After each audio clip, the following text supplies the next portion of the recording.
కొట్టారు. నా మొగుడు కొడుకు చచ్చిపోతే ఎవరు కట్టించారు? 30 మంది కొట్టారు. ఇట్లా చెప్పిస్తారా కొట్టేకి? ఇంటికాడ వచ్చినారు మరసంగా అడిగేకి. నా కొడుకు లేదప్ప బయటకు పోయినాడు. ఫుల్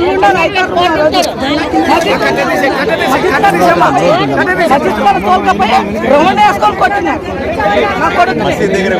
మస్జిద్ దగ్గర కొట్టే రోడ్ వేసుకొని 30 మంది వాడు పక్కన ఇడిపించకపోతే వాళ్ళని తన్నారు. వాళ్ళ పార్టీ వాళ్ళే రిపోర్ట్ ఇచ్చినాను.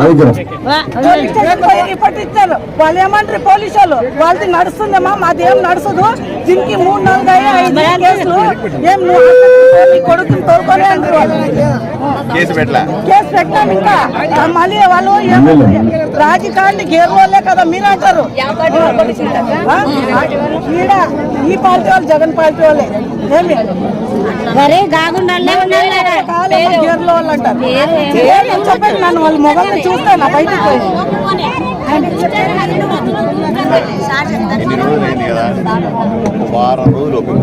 అంతే.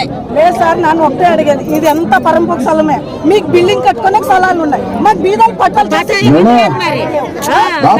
చేసేకి లేవు. మా ఇంటికాడ నీళ్ళు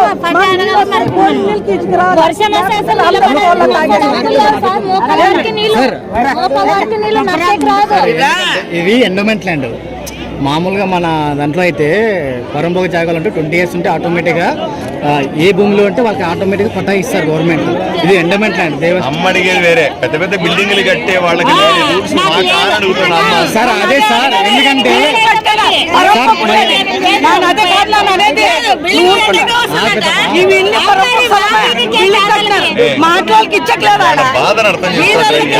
మేము కూడా ఇదే ఏరియాలో ఉండేది.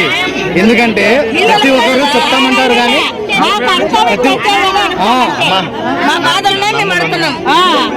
మీ పట్టాలు మీకు ఇప్పిస్తా. నేను మళ్ళీ చెప్పాను,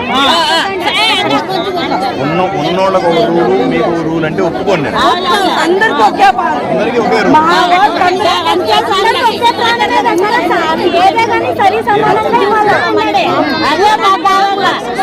అన్ని అవి ఎవరు చెప్తే కూడా ఒకే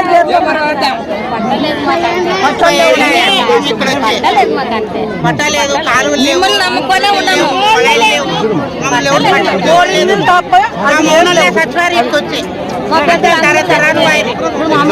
30 సంవత్సరాలు ఇప్పుడు కాదు, 30 ఏమి 30 ఏళ్ళు నా కొడుకు ఇట్లా తిరుగుతుంటే నా కొడుకు మంచిగా 3 దినాల నుంచి ఫోన్ చేస్తాడు. వాడు రాలేదు. నా కొడుకు ఏం కాదు, తోలుకొని వచ్చి గేరా వేసుకొని కొట్టినారు. వాళ్ళకి ఎంత దమ్ము ఉండాలా? 30 ఏళ్ళు సార్. పేదోళ్ళు అయితే కొడతారా? కొట్టడా? రాజకీయం ఉంటే కొడతారా? లేకపోతే అంటే నా కొడుకు ఒకటే పోయినాడు. తెలుగుదేశంలో అందరూ పోయినారు కదా పెద్ద పెద్దవాళ్ళు. వాళ్ళతో పోయి కొట్టారండి మీరు దమ్ముంటే. నన్ను ఎత్తుకోమని చెప్పి చూద్దాం. నీ కొడుకు ఎందుకు